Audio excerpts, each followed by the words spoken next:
2024 లేదా 25లో డిగ్రీ లేదా బీటెక్ చదివారా? సాఫ్ట్‌వేర్ జాబ్ కోసం ఎదురు చూస్తున్నారా? అయితే కోడ్ జ్ఞాన్ 100 డేస్ కోర్సులో చేరండి. జాబ్ సాధించండి. Hello sir. హలో అండి. సాయిరామ్ గారు, జనరల్గా మనకి టెక్నికల్ రౌండ్, సాఫ్ట్ స్కిల్స్ పీక్లో ఉంటాయి కొంతమంది స్టూడెంట్స్ది. అవును. And it comes to HR, ఆ రౌండ్ వచ్చేటప్పటికి చెయ్యకూడనటువంటి మిస్టేక్స్ ఏంటి? అంటే సాధారణంగా మిస్టేక్స్ చేస్తారు, బట్ చెయ్యకూడనటువంటి మిస్టేక్స్ ఏంటి అసలు? సో బేసిక్గా టెక్నికల్ రౌండ్ నుంచి హెచ్ఆర్ రౌండ్కి వెళ్ళాక 90% ఫెయిల్ అవుతారు. 90% ఫెయిల్ అవుతారు. టెక్నికల్ రౌండ్ కంప్లీట్ చేసుకొని క్వాలిఫై అయ్యి హెచ్ఆర్ రౌండ్కి వెళ్ళిన వాళ్ళు 90% ఫెయిల్ అవుతారు. వెరీ షాకింగ్ సినారియో అండి. పిల్లలు కూడా తెలుసుకోవాల్సింది. అవును. సో వాళ్ళు ఒకటి ఓవర్ కాన్ఫిడెన్స్లో ఉంటారు. నేను టెక్నికల్గా స్ట్రాంగ్, హెచ్ఆర్ ఏముంది క్యాజువల్ రౌండ్, మన గురించి అడుగుతారు లేదా ప్యాకేజ్ నెగోషియేట్ చేస్తారు అన్న థాట్లో ఉంటారు అనమాట. మిమ్మల్ని భయపెట్టడానికి చెప్పట్లేదమ్మా, రియల్ ఫ్యాక్ట్స్. సో మీరు డైరెక్ట్గా కంపెనీస్లో హెచ్ఆర్స్గా వర్క్ చేస్తున్న వాళ్ళతో మాట్లాడినా కూడా సేమ్ ఫ్యాక్ట్స్ వస్తాయి. చాలా ఇంపార్టెంట్. ఆ మెయిన్ ఆ ఓవర్ కాన్ఫిడెన్స్ వల్లే వాళ్ళ దాకా వచ్చిన జాబ్ని వాళ్ళు చేతులారా మిస్ చేసుకుంటున్నారు అనమాట. సో అక్కడ వాళ్ళ మైండ్ సెట్ చేంజ్ అవ్వాలి. ఓకే, అంటే హెచ్ఆర్ రౌండ్ అన్నది చాలా ఇంపార్టెంట్ అన్నది వాళ్ళు ఫీల్ అవ్వాలి. సో దీనికి వెళ్ళే ముందు అసలు కనీసం ఏ కంపెనీకి వెళ్తున్నాము, ఆ కంపెనీ ఏం చేస్తుంది అన్నది కూడా కనీసం రీసెర్చ్ చేయరు. ఇప్పుడు టెక్నికల్ రౌండ్ అయ్యి హెచ్ఆర్ రౌండ్కి వెళ్ళేటప్పుడు కొంత టైం ఉంటుంది. అది అనౌన్స్ చేసిన నెక్స్ట్ సెకండే మిమ్మల్ని హెచ్ఆర్ రూమ్లోకి పిలవరు కదా. ఎంఎన్సీస్ అయితే డేస్ గ్యాప్ ఉంటాయి, స్టార్టప్స్ అయితే అవర్స్ గ్యాప్ ఉంటుంది. సో ఆ టైంలో రీసెర్చ్ చేసుకోవాలి. ఆర్ అట్లీస్ట్ మేము ఇంటర్వ్యూకి అప్లై చేసాము, అసలు ఈ కంపెనీ ఏం చేస్తుంది అన్న రీసెర్చ్ చాలా ఇంపార్టెంట్. ఆ మినిమం రీసెర్చ్ కూడా చేయరు అనమాట. చేయకుండా హెచ్ఆర్ దగ్గరికి వెళ్ళినప్పుడు వాళ్ళు అడిగేదానికి వాళ్ళు ఆబ్వియస్లీ బేసిక్ క్వశ్చన్ ఏం అడుగుతారంటే, నిన్ను హైర్ చేయటం వల్ల మా కంపెనీకి బెనిఫిట్ ఏంది అని అడుగుతారు. కంపెనీకి బెనిఫిట్ ఏమొస్తుంది అని చెప్పాలి అంటే ముందు అసలు కంపెనీలో ఏం జరుగుతుందో తెలియాలి కదా, ఏ టైప్ ఆఫ్ ప్రాజెక్ట్స్ చేస్తున్నారో తెలియాలి కదా. సో ఆ ప్రాజెక్ట్స్లో నాకు ఈ స్కిల్ ఉంది, ఈ స్కిల్ నేను ఇంప్లిమెంట్ చేయటం వల్ల ప్రాజెక్ట్ ఇంకో లెవెల్కి వెళ్తుంది అన్న చెప్పగలగాలి, కాన్ఫిడెంట్గా చెప్పగలగాలి. అది మిస్ అవుతారు. ఎందుకు మిస్ అవుతారంటే రీసెర్చ్ చేయకపోవటం వల్ల ఆ పాయింట్ బాగా మిస్ అవుతారు. నెక్స్ట్ పాయింట్ వచ్చేసరికి కంఫర్ట్ జోన్లో ఉంటారు. ఇంకేముంది, టెక్నికల్ రౌండ్ అయిపోయింది, మనకి జాబ్ వచ్చేసినట్టే అని చెప్పి ఉంటారు. ఆ సీరియస్నెస్ లేకపోవటం వల్ల లోపలికి వెళ్ళినప్పుడు చాలా క్యాజువల్గా ఉంటారనమాట. సో ఆ పాయింట్లో హెచ్ఆర్ అన్ని క్యాజువల్ క్వశ్చన్సే అడుగుతారు, కానీ అడిగినప్పుడు వీళ్ళు యాటిట్యూడ్, బిహేవియర్ ఇవన్నీ కూడా చెక్ చేస్తారు ఆ క్యాజువల్ క్వశ్చన్స్లో నుంచి.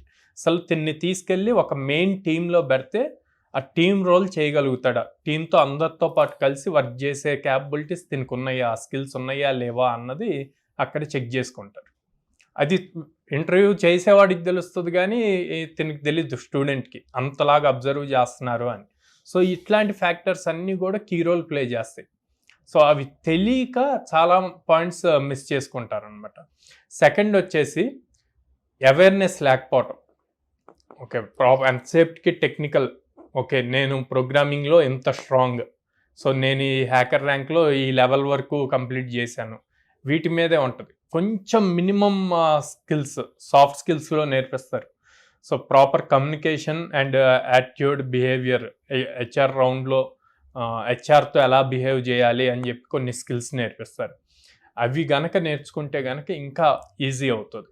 సో అది నేర్చుకోకపోవటం వల్ల లేకపోతే నెగ్లెక్ట్ చేయటం వల్ల నాకున్న స్కిల్కి స్కిల్ చూసే ఇచ్చేస్తారు అని చెప్పి ఉన్న థాట్తో అవన్నీ మిస్ చేసుకుంటారు అనమాట. చిన్న ప్రౌడ్ మూమెంట్, దానివల్ల కామన్ సెన్స్ కంప్లీట్ లాస్ అయిపోయి ఉంటారు.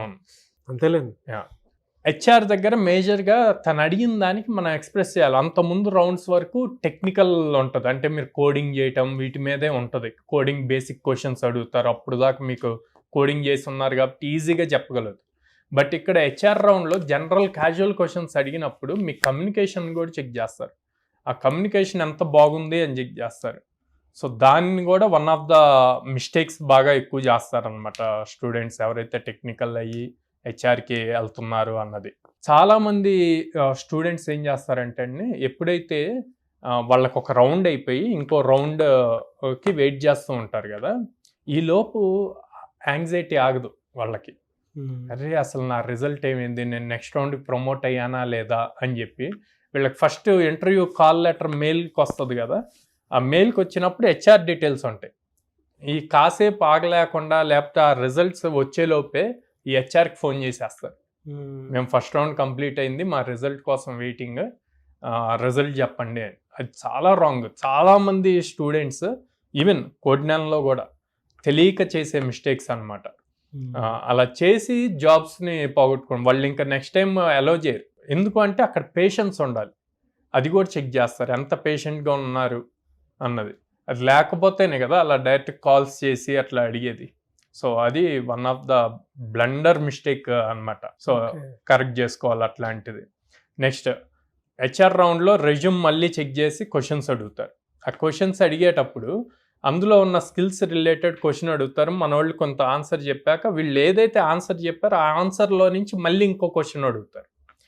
ఇంకో క్వశ్చన్ అడిగినప్పుడు ఎక్కువ మంది చేసే మిస్టేక్ ఏంటంటే వాళ్ళకి తెలియకపోయినా కూడా తెలుసు అన్నట్టు రాంగ్ ఆన్సర్స్ ఇస్తూ ఉంటారు. సో అది one of the major impact create చేస్తుంది, మీ రిజెక్షన్కి కారణం అవుతుంది అనమాట. సో ఇట్లాంటి పాయింట్స్ అన్నీ కూడా వీళ్ళు కరెక్ట్ చేసుకుంటే ఈజీగా హెచ్ఆర్ దాంట్లో పాస్ అవుతారు, జాబ్ని తెచ్చుకుంటారు. ఇదైతే అంటే ఫైనల్ది మాత్రం నేను కూడా ఒకటి యాడ్ చేస్తాను సార్. రెగ్యులర్గా ఈవెన్ ఇప్పుడు మీరైనా సరే నేనైనా సరే ఒక ఎంప్లాయీని తీసుకునేటప్పుడు ఏం చేస్తామనంటే ఎంత హానెస్ట్గా రెజ్యూమ్లో ఏముందో ఏం మాట్లాడుతున్నారో అనేటువంటిదే చూస్తాము. ఈవెన్ మీరైనా సరే నేనైనా సరే మీరు ఎంత హానెస్టీ మెయింటైన్ చేస్తే అంత మంచిది. ఎందుకంటే మేమే జనరల్గా ఎంప్లాయీస్ని తీసుకునేటప్పుడు రెజ్యూమ్లో ఏముందో చూసి దాన్ని బట్టి క్వశ్చన్ చేస్తే కొంతమంది పిల్లలు ఆన్సర్ చేయలేరు.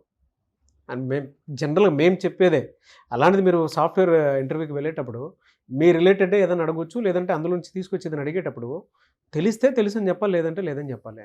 ఆటోమేటిక్గా ఫేస్ చూసేటప్పుడు వాళ్ళకు క్లారిటీ వచ్చేస్తుంది. మీరు ఎంత హానెస్టీ మెయింటైన్ చేస్తే అంత మంచిది. మనమే చూస్తూ ఉంటాం కదా. హెచ్ఆర్ స్ట్రాటజీస్ లో ఐస్ మూవ్మెంట్ ని బట్టి కూడా చెప్తారండి. జెన్యూన్ ఆన్సర్ చెప్తున్నారా లేదా ఆలోచించి ఏదో చెప్పాలి కాబట్టి చెప్తున్నారా అన్నది ఐస్ మూవ్మెంట్స్ ని బట్టి కూడా చెప్తారు. సో అట్లాంటి అన్ని కూడా కేర్ఫుల్ గా వెళ్ళాలి హెచ్ఆర్ రౌండ్కి వెళ్ళేటప్పుడు. Very good sir. సో అలాంటి సాఫ్ట్ స్కిల్స్తో పాటు అన్నీ నేర్చుకుందాము అనుకునేటువంటి స్టూడెంట్స్ చాలామంది ఉన్నారు. బట్ నేర్చుకున్న తర్వాత వాళ్ళు కూడా కోరుకుంటారు మాకు జాబ్ వస్తుందా లేదా అనేటువంటి దాని మీద కూడా ఒక సందిగ్ధం ఉంటుంది. వాళ్ళకి మీరు ఎన్ని అవకాశాలు కల్పిస్తారు, మీ దగ్గర ఎన్ని కంపెనీస్ ఉన్నాయి, మిమ్మల్ని ఎలా అప్రోచ్ అవ్వాలి? 2024 పాస్డ్ అవుట్స్, 2025 పాస్డ్ అవుట్స్కి లైక్ ఇయర్లో మినిమం 100 డ్రైవ్ ఆపర్చునిటీస్ ఇస్తామండి. 100 డ్రైవ్ ఆపర్చునిటీస్.